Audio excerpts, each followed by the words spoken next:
65, tem seminovos, caminhonetes, tem carro 0 quilômetro, 3336-1818, 3336-1919, 8 e 7 agora. Estou recebendo aqui um para recado Risco Poliveículos. que Samuel de Souza Santos, nosso ex-colega aqui da Rádio Guaíba, narrador, também está aniversariando hoje. Grande, Samuel também. E ontem aniversariou o Xará, o Samuel Vettori, que também foi nosso colega aqui da Rádio Guaíba, é repórter lá na hoje, Record contigo, né? da TV Record. Um esclarecimento aqui, Voltaire. O ouvinte perguntava antes da gente sair para o correspondente sobre a questão da Boate Kiss. Pelo que estou acompanhando aqui, no verão passado fez 6 anos da tragédia. E o jornalista que é nosso ouvinte de sempre, o Marcos Vinícius Chil, está pedindo para que a gente corrija que não foram 245 mortos, senão que foram 242. 42. Pois bem, o doutor Brito, né, que mandou o recado. A situação é assim, ó, pelo que percebi aqui da breve leitura que fiz. Esse processo, ele teve um julgamento pelo Tribunal de Justiça do Rio Grande do Sul, determinando um julgamento por juiz, por não considerar que seria crime próprio para julgamento pelo júri popular. Aí então o Ministério Público, e resignado com essa decisão, interpôs um recurso que está em Brasília para ser julgado lá, porque quer o Ministério Público levar a júri popular os acusados. Então é essa a discussão que está atravancando, que está atrasando, que está retardando. Mas como não vai ser júri popular? Mais de 200 mortes, chocou uma comunidade, né, inteira. Eu vou dizer que isso mudou o semblante do município de Santa Maria. Você chega em Santa Maria, você tem uma carga pesada, assim, em decorrência dessas mortes. E era uma cidade alegre, uma cidade universitária. O que pesa aí é a questão dos implicados nisso, porque são múltiplas as implicações, múltiplos os fatores que levaram até ocorrer isso aí. E também o volume de vítimas, os processos têm que individualizar e tudo, mas assim, ó, em 18 houve desdobramentos nos tribunais. Em março, o primeiro grupo criminal do Tribunal de Justiça do Rio Grande do Sul negou o recurso do Ministério Público que tentava reverter a decisão que suspendeu o julgamento popular para os 4 réus do caso. Segue a matéria dizendo: isso ocorreu após o tribunal ter acolhido em dezembro de 2017 um pedido dos réus afastando o dolo eventual, quando o réu assume o risco de matar, determinando assim que eles seriam julgados por um juiz por homicídio simples e não por um júri popular. Então a questão aqui está ter havido ou não dolo eventual. Gustavo deixou um recado para você. E a questão também que está envolvendo aí é que não seriam apenas os 4, quer dizer, os 2 integrantes do conjunto musical, os 2 sócios, mas também teriam implicação lá também com negligência por parte da municipalidade, por parte dos bombeiros, fiscalização e uma série de outros componentes aí que tudo foram atrasando o desdobrar do processo. Diante do pedido negado, o Ministério Público e a Associação dos Parentes das Vítimas e Sobreviventes da tragédia de Santa Maria interpuseram recursos especiais e extraordinários perante o Superior Tribunal de Justiça e o Supremo Tribunal Federal para tentar reverter a decisão. Eles querem levar a júri popular. E tem que ser levado a júri popular. Por isso que ainda não houve julgamento.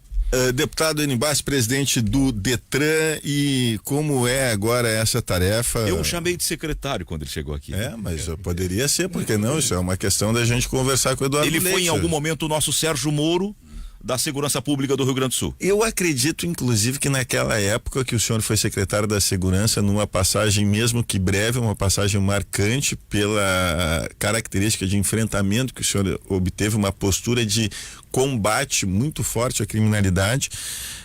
Não sei se o senhor não ganhou o apelido de xerife naquela época. É possível, Voltaire. Realmente foram momentos intensos, foram apenas 100 dias, mas nós tínhamos uma equipe também muito aguerrida, comandada pelo Coronel Mendes. Coronel Mendes, era dupla, era secretário Enibas e Coronel Mendes. Exato.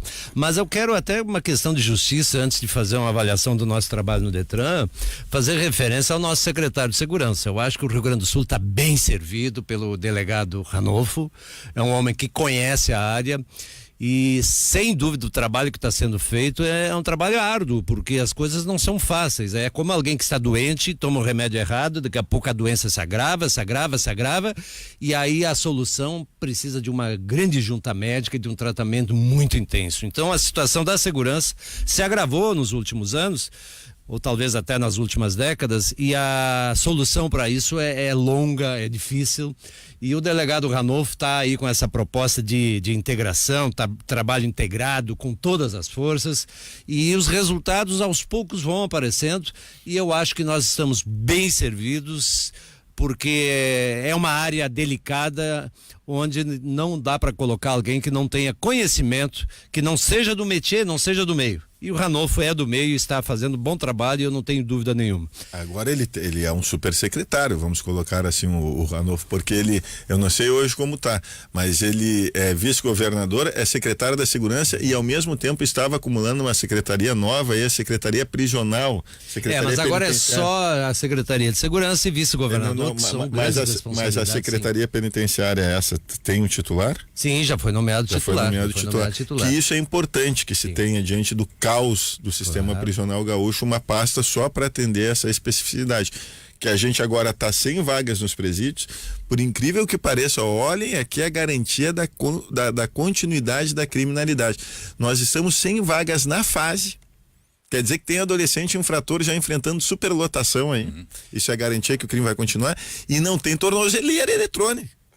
Porque eles vão acabar progredindo de regime, tem que liberar a vaga lá na SUSEP para novos presos. Mas veja que o governador Leite, de forma muito competente, anunciou hoje ainda o chamamento de novos agentes penitenciários da SUSEP. Esse é o grande problema, porque nós tivemos aqui aquele velho e tradicional problema do presídio de Canoas, que esteve por quase 2 anos pronto e não foi aberto, porque faltava infraestrutura, aquilo aí foi uma vergonha, aquilo ali, o que aconteceu? Não tinha esgoto, fizeram um planejamento, um presídio inteiro, chegou na última hora, não tem esgoto. Veja o exemplo do presídio de Lajado, a penitenciária feminina, que foi construída sem nenhum centavo de recurso público, sob o comando do juiz local, Dr. Johnson, e do empresariado, e quando esteve pronto o presídio, o Estado relutou em abrir. Por quê? Porque na época o Estado sabia que tinha que gastar, tinha que contratar mais agentes penitenciários, e hoje nós temos penitenciárias aí que estão prontas a funcionar, falta muito pouco, por isso que o governador, de forma muito competente, chama esses novos agentes para ocupar as penitenciárias. Uma é Montenegro, a outra eu não recordo bem, parece que aqui na região metropolitana. Enfim, o trabalho de aliviar essa ausência de espaço nas penitenciárias é um trabalho que não pode ser feito por um governo só.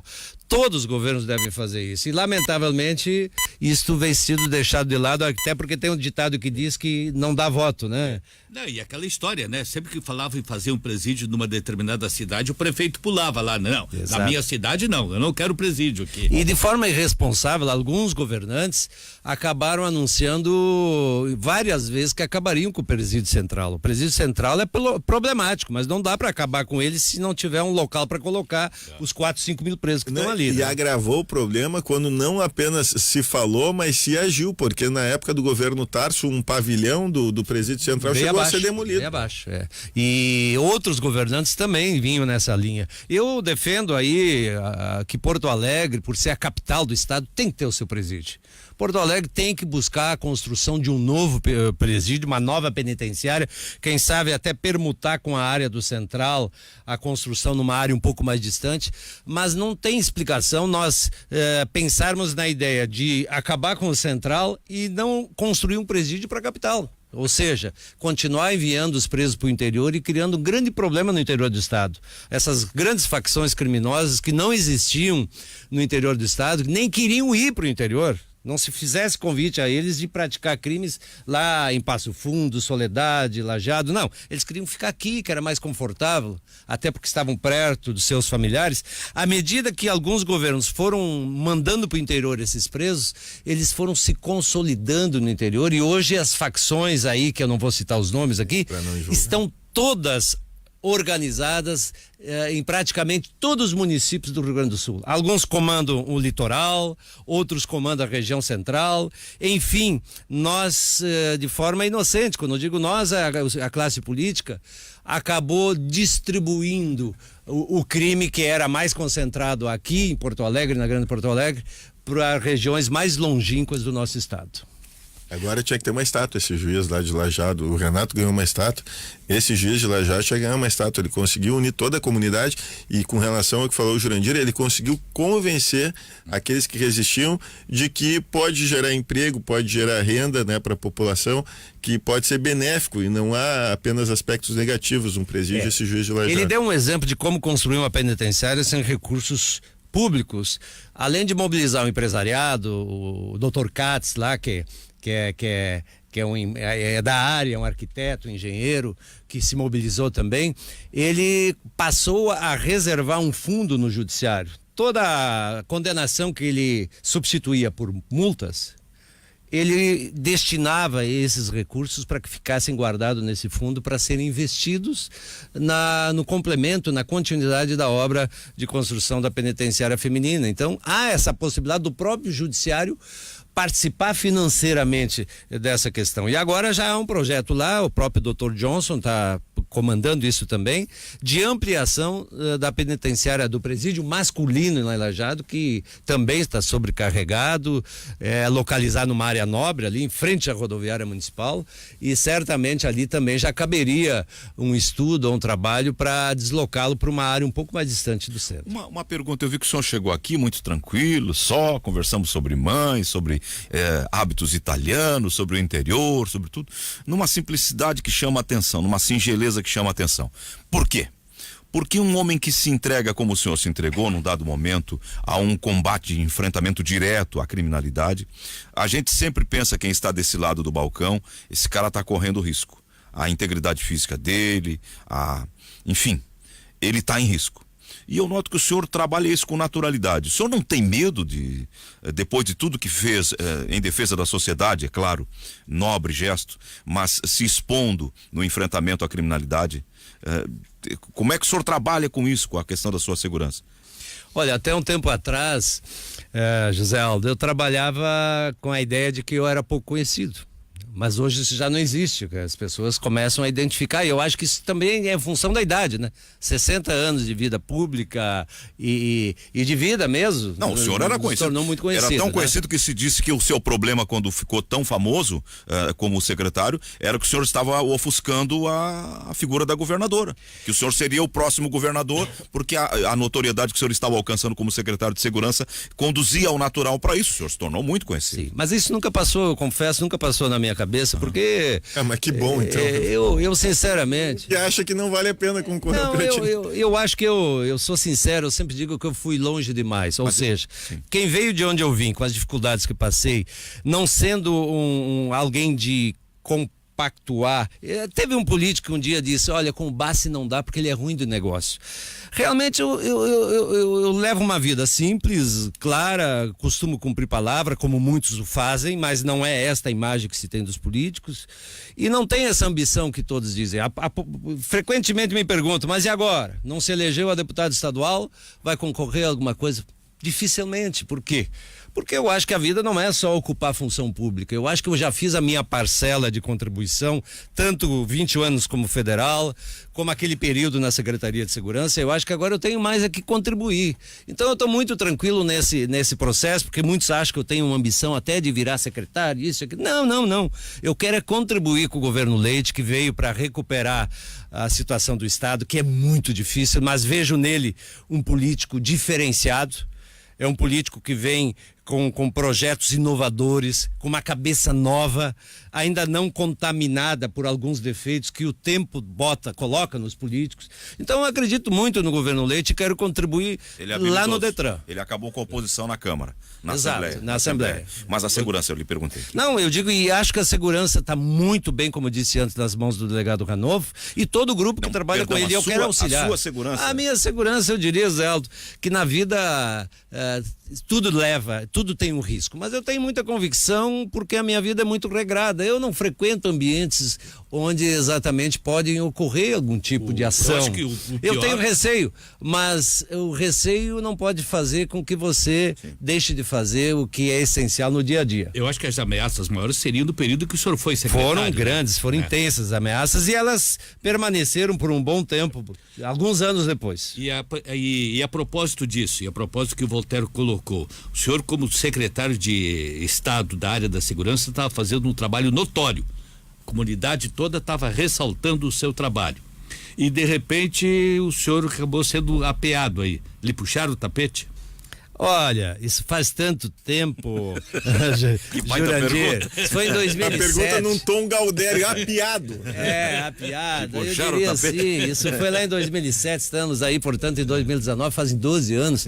É muito Esqueceu. difícil, eu acho que as motivações Mas como foi as- marcante, Foram né? várias as motivações, mas eu não vou aqui retomar esse tema do porquê. Eu acho que o Detran, simbolicamente, também teve um papel fundamental, porque eu fui um dos primeiros a apontar uma caixa preta no Detran na época, que depois o judiciário identificou, processou, alguns foram condenados, outros absolvidos, mas de qualquer forma, vamos falar sobre o Detran, que eu acho que a população... E era Deixa a essa a coisa lembrança. passada de lado. Mas e isso é importante que o senhor traga, que era essa lembrança que eu iria recordar. Que em seguida ali saiu o Enibas, que já havia feito primeiras denúncias, e estourou o escândalo da Operação Rodan. Né? Foi justamente nesse período. E eu dizia na época também, e veja como se consolida isso. Isso eu falo como um estudioso da área. A área de segurança é uma área que sempre me atraiu, por isso que eu fui um advogado criminalista, sempre atuei nessa área também. Mas eu dizia já há 12 anos atrás que o crime organizado no Rio de Janeiro se financia pelo tráfico de drogas. O crime organizado no Rio Grande do Sul constrói a sua busca de recursos neste novo cangaço.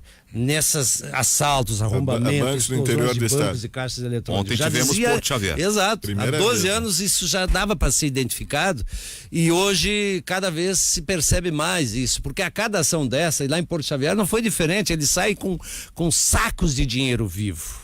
E esse dinheiro vivo compra armamento, e estrutura essas quadrilhas. Então é muito difícil o enfrentamento, mas é esse enfrentamento, quanto mais nós evitarmos essas ações, mais vai cair os índices de criminalidade em todas as outras áreas. Eu sei que o secretário de Segurança Ranolfo tem um projeto de monitoramento através da inteligência com o delegado Vente, que comanda a inteligência da secretaria, e os resultados demoram, mas vão aparecer, eu não tenho dúvida. Nós E vamos o que teria encerrar. que ser colocado nessa roda aí o sistema bancário. Porque os sem assaltos dúvida. são aos bancos. E os bancos parece que não fazem nada. Mas o secretário César exato. Schirmer, o antecessor aí do Ranolfo no governo Sartori, já botou numa legislação na Assembleia Legislativa que os bancos têm que disponibilizar cortina de ferro, de fumaça, tem que colocar dispositivos de segurança. Já falamos que existem municípios com uma legislação municipal, porém não se cumpre a legislação municipal, que ordena que se haja vigilantes no período da noite nos bancos. Mas Veja não se que cumpre essa eu, medida. quando era deputado estadual aqui, eu tinha 2 projetos nessa área. Um que proibia a entrega e a busca de dinheiro por cargos fortes, que também é um problema, que em Porto Alegre já teve pessoas morrendo em ações Já dessas. teve pessoas aqui com vigilantes, bombas, simulacros, mas foram acoplados, imagina a tensão no segurança com uma bomba. E o acoplada, mais né? recente, veja, nós chegarmos a esse ponto, um projeto que eu apresentei há 2 anos atrás na Assembleia, proibindo a instalação de agências bancárias em prédios residenciais. Como é que nós vamos ter um banco no térreo e em cima, no segundo andar, terceiro andar, alguém residindo, com essas explosões, com essa frequência? Daqui a pouco morre mais gente inocente, né?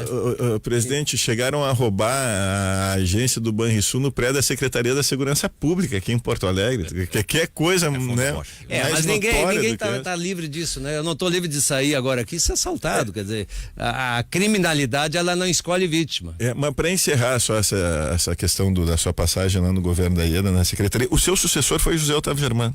Não, Ele foi antecessor? Eu acabei sucedendo o Zé Otávio. Depois veio um general, que veio o delegado da Polícia Federal eu queria lembrar que o caso da Operação Rodan foi tão Malman, desgastante. que delegado também foi secretário, acho que em Caxias, agora Sim, recentemente. tu vai te lembrar, o Flávio Vaz Neto, né? Sim. Acabou queimando, né, a imagem, uma figura, acabou sendo exposta, né, com envolvimentos na Operação Rodan, acho que é torcedor do Grêmio, com ampla circulação, seu conselheiro. Foi, inclusive, conselheiro do Grêmio. Foi conselheiro. com uma grande circulação até no meio do agronegócio, enfim, né? Tivemos aí pessoas, né, de alta relevância na nossa sociedade envolvidas nesse esquema do Detran. Mas tem O gente... Inter também, né? Teve um Grenal ali, né? Pois é, do Inter também. O Biratã, como era o nome dele? Agora eu não recordo, mas tinha aquela fundação de Santa Maria também envolvida no esquema, enfim. Mas aqui, ó, então sobre o Detran, Enio Bassi, o nosso ouvinte, o Lua, é uma pergunta que vai ser uma negativa aqui, nem sei porque o senhor está fazendo essa pergunta aqui, Lua.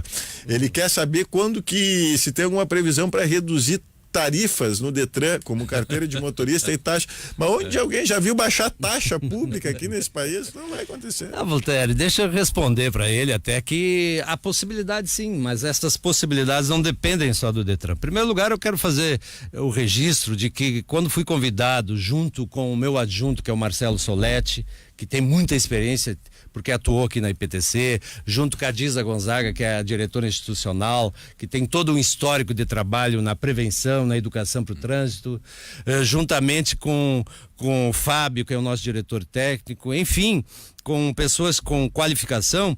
Nós viemos assumir a direção do Detran a pedido do governador Leite, do vice Ranolfo, com o intuito de melhorar a qualidade do serviço.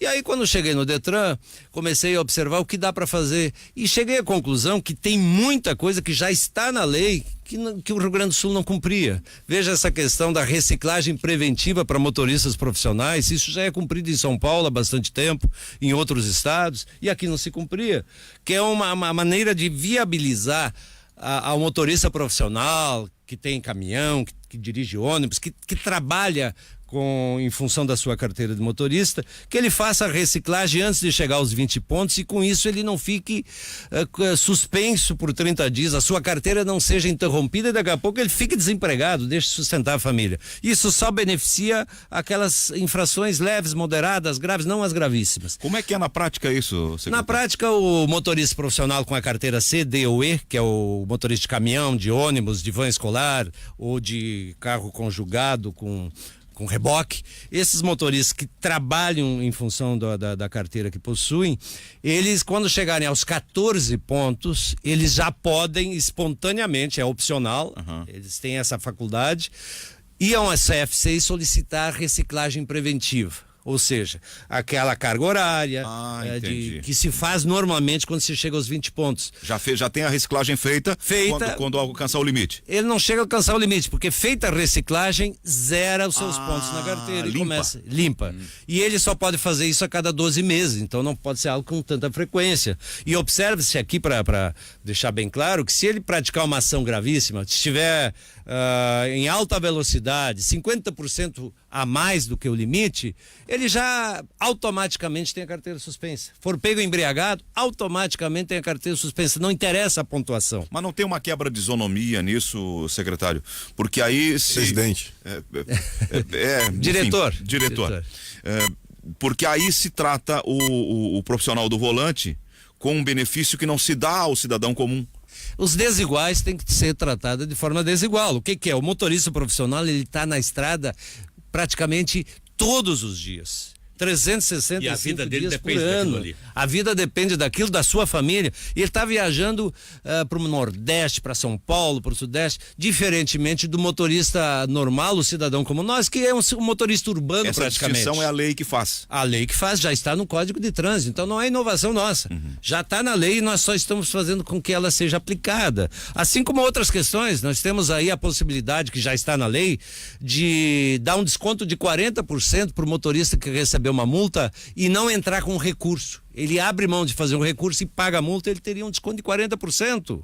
Isso é muito bom. Profissional.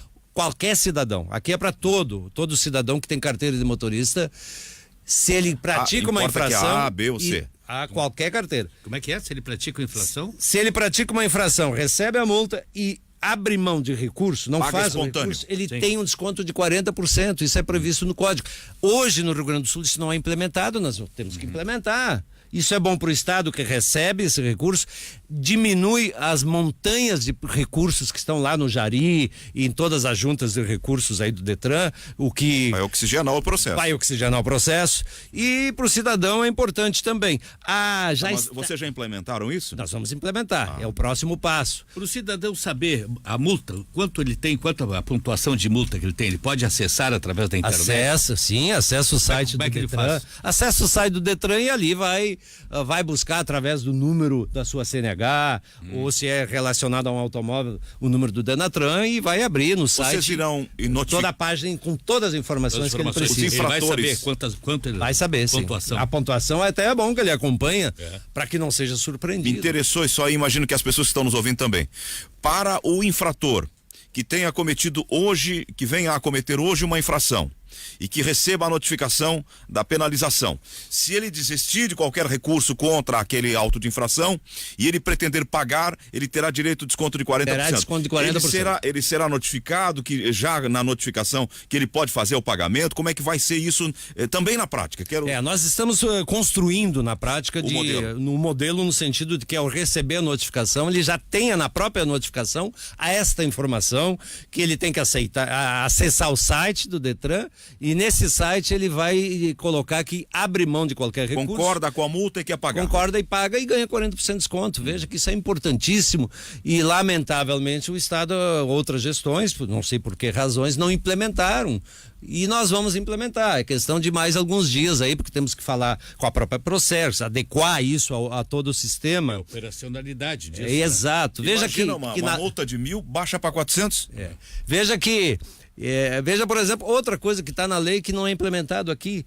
Quem nunca teve uma infração e tiver uma infração leve, a primeira infração leve nos últimos 12 meses, pode substituir essa infração por advertência. Às vezes é um descuido, tu passa Um sinal fechado numa lombada de 40 km por hora, tu passa 47 e nunca teve multa, e isso tu vai deixar de ser um motorista legal, mas né? o Bolsonaro quis acabar tem a proposta aí de acabar com os pardais, enfim. Eu particularmente acho muito mais honesto a lombada eletrônica do que o pardal, porque o pardal ele não dá o efeito da pessoa reduzir, principalmente quando ela pega de surpresa. O pardal ele tá escondido, ele não é visível, principalmente à noite, enfim, mas a lombada eletrônica ela tem uma sinalização visual que identifica e você é obrigado ali a reduzir. Veja na casa que da lombada tem muita coisa que eu concordo com o governo Bolsonaro quando ele propõe aí ampliar o prazo de duração da renovação da CNH para 10 anos. Antigamente, quando eu fiz a minha primeira CNH, ela valia por 20 anos mais ou menos. Mas o senhor concorda, mesmo sendo dirigente do Detran, porque isso tem um reflexo em queda de receita. Com certeza, mas é justo, é razoável, evita que o cidadão que está sobrecarregado em gastos tenha esse gasto extra e desnecessário, porque não há por que renovar um exame de visão para um jovem com 30, 40 anos. E o cidadão mais experiente como eu, que tem que fazer de cada 3 anos. Aí pois aí já é sobrecarregado, mas a gente até compreende, no meu caso também. Mas veja que quando o Bolsonaro fala generalizando em acabar com os pardais, é tal prática da generalização. Nós não podemos dizer que todos os políticos são corruptos, que a gente sabe que não é.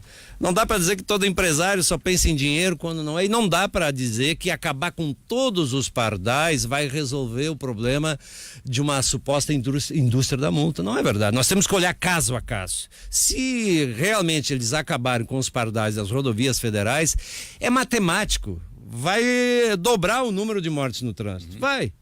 Não há dúvida. Agora, se acabarem com os pardais que estão mal instalados, que não deveriam estar naquele ponto, acabar com o pardal escondido atrás de uma árvore para pegar uma...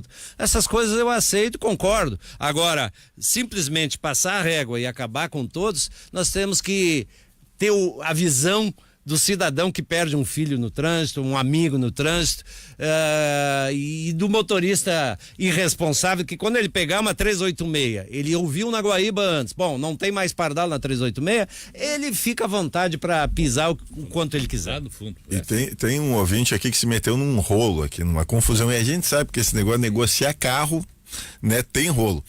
Uma pergunta para o Enibasso, para o diretor. Comprei um veículo, não transferi para o meu nome porque eu fiz um contrato direto e estou pagando em 10 prestações. E claro que ele não vai me dar a quitação antes de terminar. Eu ganhei 2 multas num ano. E eu não sabia que o proprietário do carro estava com a carteira cassada E aí complica a vida lá dele que está com a carteira cassada. E ele quer transferir, né, esses pontos para o nome dele, o que comprou o carro, mas não botou ainda para o nome dele, mas está dirigindo o carro. Ele pode fazer isso? Pergunta ao Paulo Torres de Gravataí, e diz que depende da carteira até para dirigir. Tu sabe, Voltaire, que eu tenho a descendência alemã também, minha mãe é Bergmann, né? Então lá, os alemães ganham as multas, os alemães ganham coisas que às vezes não são as melhores, né? Então ele ganhou 2 multas. Na verdade, é um tipo de presente que ninguém quer. Mas de qualquer forma, eu quero sugerir a ele que venha ao Detran. Nós temos ali um atendimento e venha que nós vamos ouvi-lo. Vamos tentar resolver o problema, porque é meio complexo toda a situação para falarmos assim. Tem prazos, né? Para você transferir nós temos os pontos. que ver Se o ele caso perdeu o prazo, aí já era. Mas que ele venha no Detran, fica ali na Voluntários. Deveria ter apresentado o condutor, que no caso é ele. Deveria. Aí é a questão até da multa presencial, às vezes. Mas deixa eu retomar a primeira pergunta que eu não respondi, né? Que é a questão dos valores das taxas. Veja que o Bolsonaro, entre algumas coisas positivas, ele está propondo agora, e isto depende do Denatran, não é aqui do estado, a questão da placa Mercosul, não é nós que decidimos, é lá em Brasília.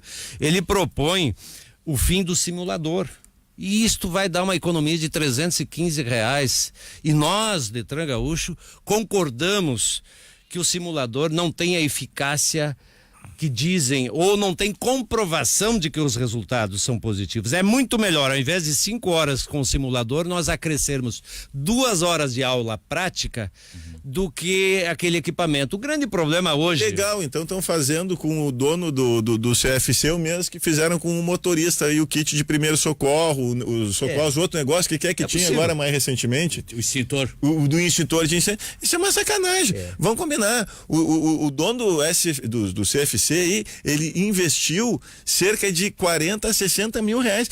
Cada equipamento desse aí é o preço de um carro 0 km. O que vai baixar o preço? 2015, não, tudo bem. Né, vai baixar o preço da carteira. Na carga horária. Não, tá, mas vai baixar o preço de você fazer carteira de motorista, porque tem um custo a mais esse negócio de você pagar a aula. Mas eu fico pensando. Tem que pensar em todos. Fica pensando no dono do CFC. O que ele vai fazer com esse negócio, esse fliperama que ele tem, né? Esse videogame? Não, mas eu acho que aí é responsabilidade do governo que instalou, o governo federal, e do governo agora federal que quer também acabar com a obrigatoriedade. Mas não esqueça uma coisa, né, Voltaire? Desde 2015... ele comprou esse equipamento ou alugou, muitos alugam, né? E ele já se pagou, esse equipamento se pagou, é só fazer o cálculo. A hora aula R$63, calcular quantas horas aulas nesses anos todos de 2015 para cá, são quase 4 anos, então, em termos financeiros não haveria um prejuízo. É claro que haveria a intenção de ver o que fazer com o equipamento, tendo-se a faculdade como uma instrução opcional. Aí o jovem que vai lá fazer a carteira, ele vai ser questionado, consultado. Quer fazer o simulador? Talvez alguns queiram, porque não nos parece que seja assim tão desarrazoado o trabalho de aprendizado nos simuladores. Os pilotos de Fórmula 1 trabalham nos simuladores, eles colocam lá o mapa da pista e treinam ali. Os pilotos de aviões também são treinados ali, tem muitas horas de simuladores, ele tem um valor, sim. O que o secretário está dizendo é que aquele número pequeno de horas parece não ser o suficiente, que é melhor trocar pela aula prática. A aula prática daria mais resultado, ao menos na minha visão, do que 5 horas aulas de simulador, são apenas 5 horas aula. Hoje nós temos um grande problema, que tem uma certa influência no alto índice de reprovação dos candidatos que fazem a primeira carteira de motorista. O nosso jovem não é o jovem do nosso tempo. No nosso tempo, o grande objetivo era chegar aos 18 anos para fazer a CNH. Todo jovem que sonhava em ser maior de idade, como se diz, para fazer a sua carteira de motorista. E já com 15 ele brincava na direção do veículo do seu pai, ele fazia as marchas, ele simulava, ele tinha um simulador na garagem. Hoje o jovem às vezes faz a CNH depois de se formar na faculdade. O objetivo do jovem de hoje é outro, é computação, é internet. Diretor. Ele vai pensar na carteira e aí para ele o automóvel vai ser algo fora da sua realidade, mais difícil dele ter aquela adaptação adequada para dirigir. Pois não, Voltaire? Nós temos um compromisso comercial e já, Jurandir, que nós estamos falando aqui em handling, né? Vamos acionar o Renato Rossi aqui para falar do mundo automotivo e da dirigibilidade. E só deixa eu dizer uma coisa, esse sistema, na época de 2015, eu fiz reportagem, esse simulador, o Zé Aldo falou que os pilotos da Fórmula 1 fazem aí testes ali, ele é difícil, hein? Ele não é fácil. Quem pensa que aquilo ali se assemelha a um videogame, não é bem assim. É difícil esse simulador. Renato Rossi, para Unidos há 56 anos, a casa da Volks, pertinho da PUC, fácil de comprar, fácil de chegar. Muito bom dia, Rossi. Bom dia, amigos da Guaíba. E a Fiat voltou à fórmula difícil de ser encontrada no mercado brasileiro, nesses tempos de poder aquisitivo reduzido e desemprego em alta. A fórmula simples de oferecer um carro com qualidade, mas com preço acessível a uma maioria de consumidores. Pois foi esta a fórmula empregada pela Fiat que apresentou ontem, durante todo o dia, num sofisticado resort em Mogi das Cruzes, a 100 km de São Paulo, ao sofisticado e belo Trekking, uma nova versão do hatchback bem-sucedido da Fiat, que sempre está entre os 5 mais vendidos do Brasil. O Argo ganha esta versão Trekking com adereços estéticos, dotada de pneus Scorpion da Pirelli para uso misto e suspensões elevadas em 5 centímetros.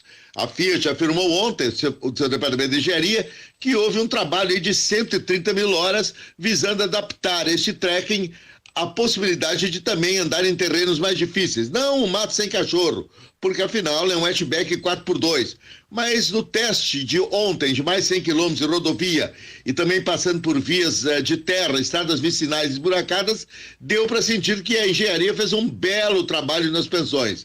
O Argo, aliás, é um dos carros de melhor dirigibilidade à venda no mercado brasileiro.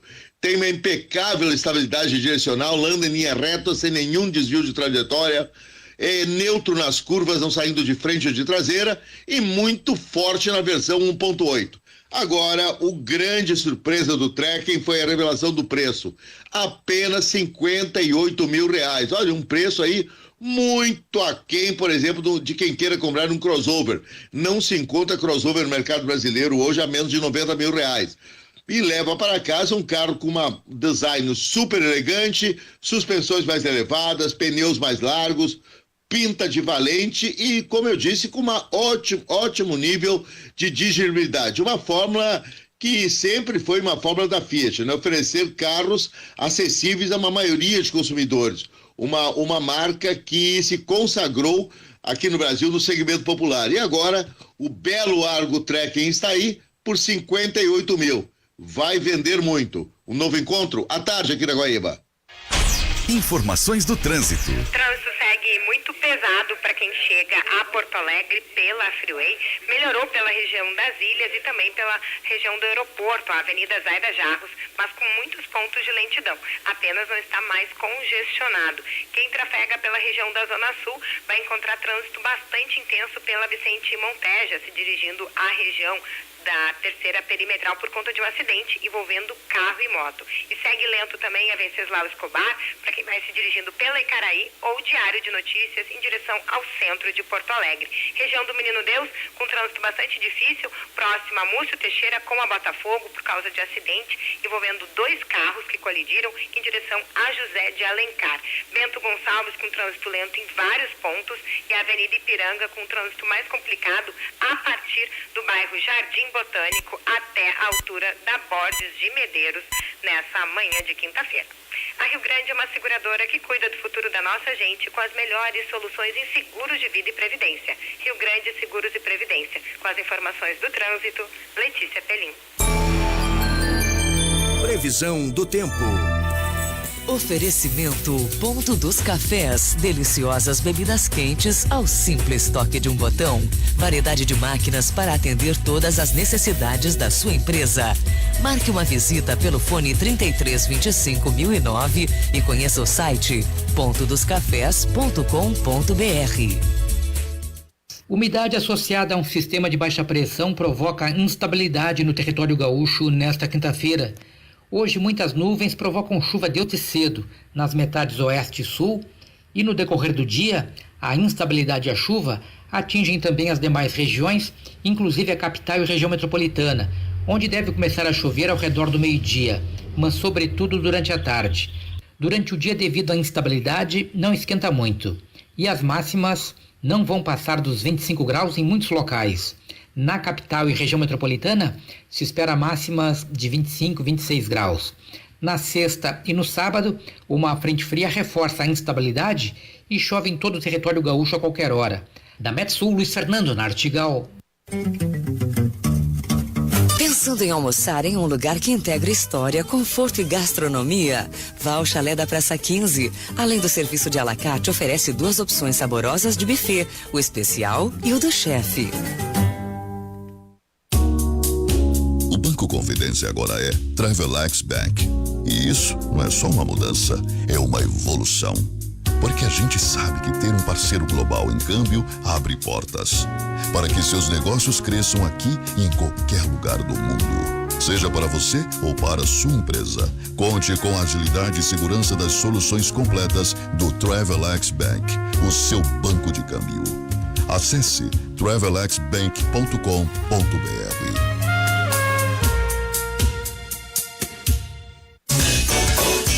Borrachas Azenha e Autopeças Roslank. Mais de 40 anos de atividades no ramo de autopeças e serviços. Parcelamos em até 3 vezes sem acréscimo, acima de R$200, em até 2 vezes sem acréscimo, acima de R$100. Borrachas Azenha e Autopeças Roslank. Azenha 541 e 561. Professor Freitas e Castro 311. Telefone 51-3223-2688. Teatro do Bourbon Country apresenta Ensaiei meu samba o ano inteiro. Benito de Paula. Comprei surdo e tamborim. Após 48 anos de estrada, o artista traz sua nova turnê, Fim de Papo. Um som que conta com releituras dos maiores sucessos de Benito. O amor que eu tenho guardado no peito. Venha curtir este grande show, dia 18 de maio. Classificação livre. Ingressos em uhu.com ou na bilheteria do teatro. Realização Opus. Farmácia São João apresentam Lapidando bons negócios pra você. Vai ser especial. Exposição 2019. Feira Internacional. o encanto das pedras preciosas e o brilho das joias. Negócios e entretenimento para toda a família. Entrada gratuita na feira e shows de 1º a 5 de maio em Soledade. Patrocínio Corsã e Banrisul Cartões Vero. Atenção! O Prostfin Gotas Prostáticas auxilia no combate das inflamações, dores e inchaços na próstata, sensações desagradáveis da bexiga cheia, queimação e dor ao urinar. Mulheres também podem consumir gotas prostáticas, pois auxilia no controle da cistite. À venda nas farmácias São João, Associadas, Banca 12 e demais farmácias aí da região. Persistindo os sintomas, o médico deverá ser consultado. Estamos apresentando Bom Dia.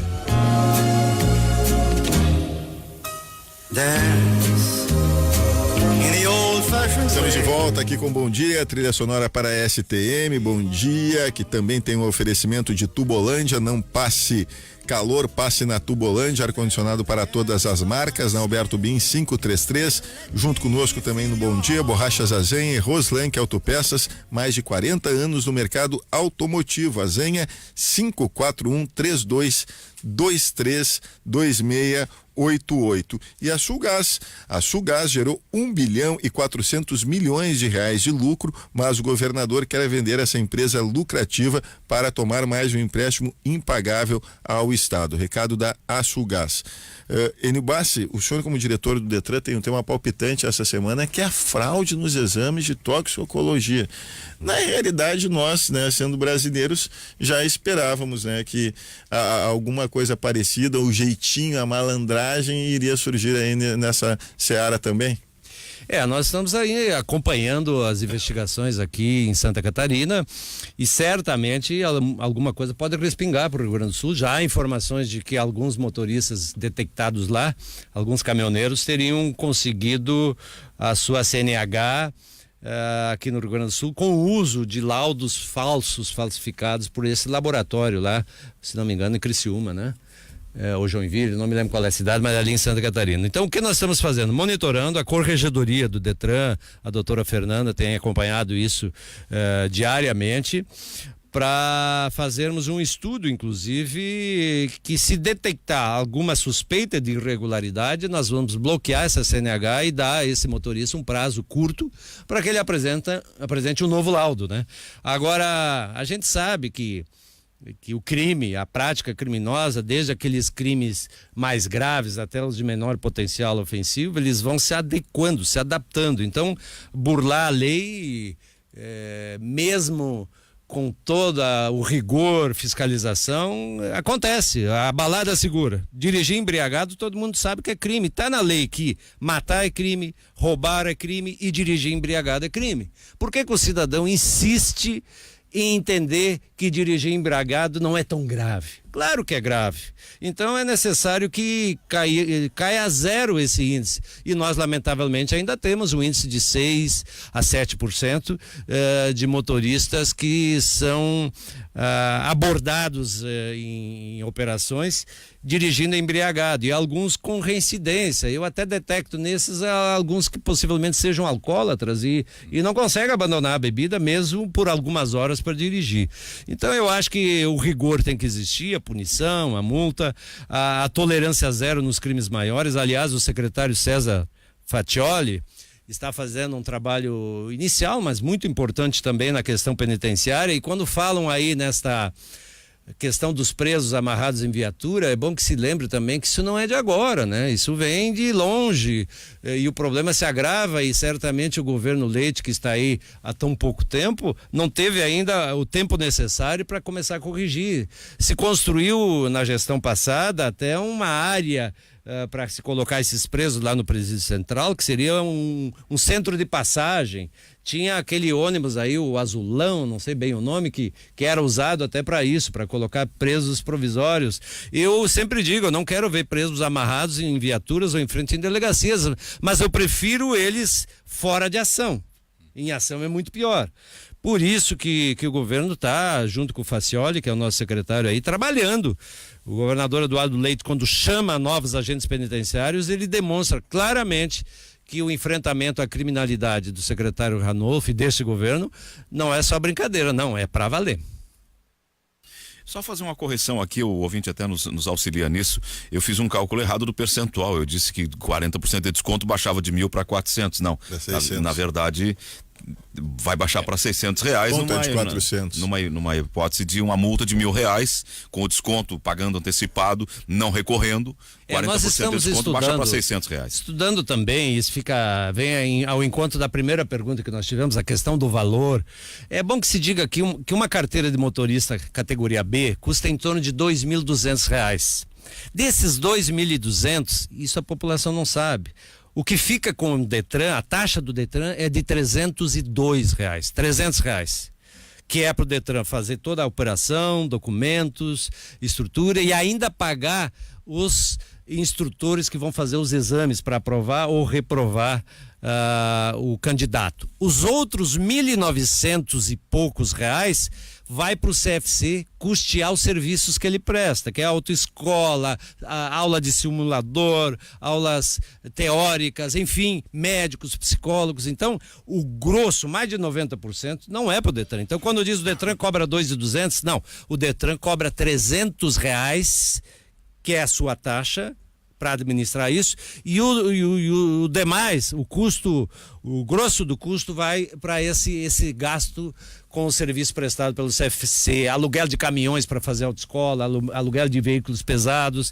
Agora, veja que nós estamos estudando, inclusive dialogando com alguns outros secretários do governo Leite, para trabalhar uma abertura nesse mercado. Hoje o CFC, ele tem um preço fixo para cobrar por horas aulas de cada categoria. Ele não pode cobrar mais, mas também não pode dar desconto. Então nós queremos abrir isso para que os CFCs possam, quando quiserem, fazer alguma promoção, dar um desconto de 5%, 10%. Enfim, esse mercado um pouco mais livre vai viabilizar uma redução no preço da CNH. Isto é algo que tem que ser construído e nós estamos dialogando para construir nesse caminho a possibilidade de viabilizar que os próprios CFCs possam, nessa concorrência saudável, oferecer vantagens, descontos, promoções para quem vai fazer a sua CNH. A gente é atraído a perguntas de natureza da área de segurança ao diretor do Detran, porque nós ainda o vemos como um homem que tem esse apego pela questão da segurança. Há um projeto de lei autorizando o abate no sentido assim de preventivamente quem estiver portando fuzil ser atacado. Nós tivemos nesse caso lá de Porto Xavier um fuzil utilizado pelos bandidos perfurando o colete do soldado e matando o Lunx lá de Cerro Largo. O Batalhão de Operações Especiais foi de Porto Alegre para lá e entrou na mata, tá lá em Campina tentando prender esses caras. Eu imagino que o governo tenha autorizado, quem está portando fuzil pode ser abatido, não é isso? Olha, eu não tenho nenhuma informação em relação a isso.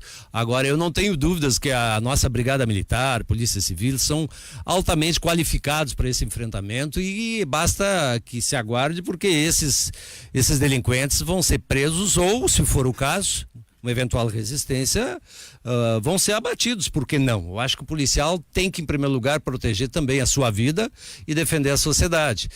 Não acredito que exista esse tipo de ordem específica. Quem tem que avaliar isso no momento da ação é o próprio policial. Ele tem que avaliar se ele tem que reagir com maior firmeza, com maior rigor, com maior vigor ou com menor vigor, dependendo da potencialidade e do risco que ele está correndo. Olha, eu quero explicar aqui que, lógico, né? Sempre vai ter um, dois aqui criticando, como é o caso do nosso ouvinte, o que tem que ver, né? Tem assuntos mais importantes do que o Detran. Em contrapartida, olha, eu quero pedir desculpas, não dá para atender a quantidade de demandas dos nossos ouvintes, tem que ter um outro programa com a NBAS, só para saber aqui dos esclarecimentos que muitos ouvintes, então a grande maioria aqui está elogiando a participação do senhor.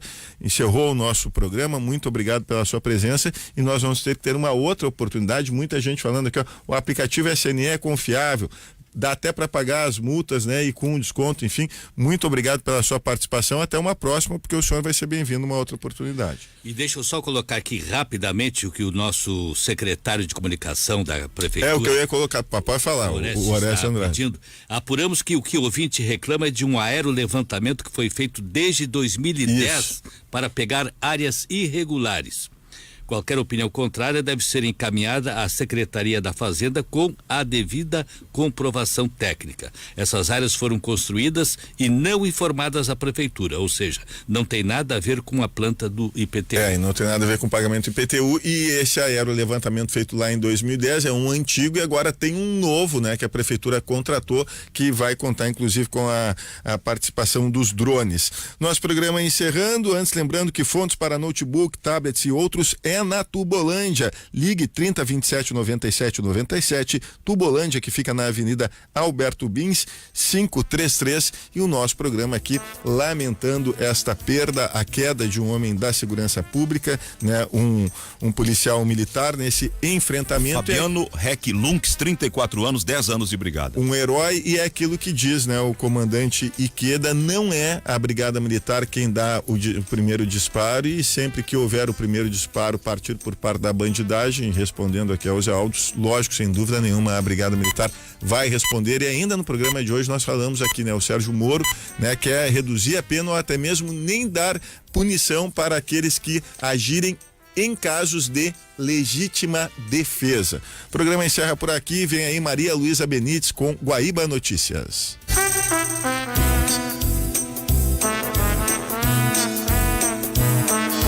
Bom dia.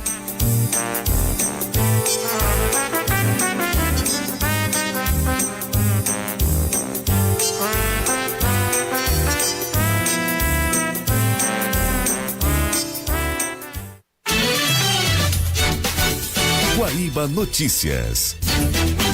Sinal 9 horas em Porto Alegre, 23 graus, com base.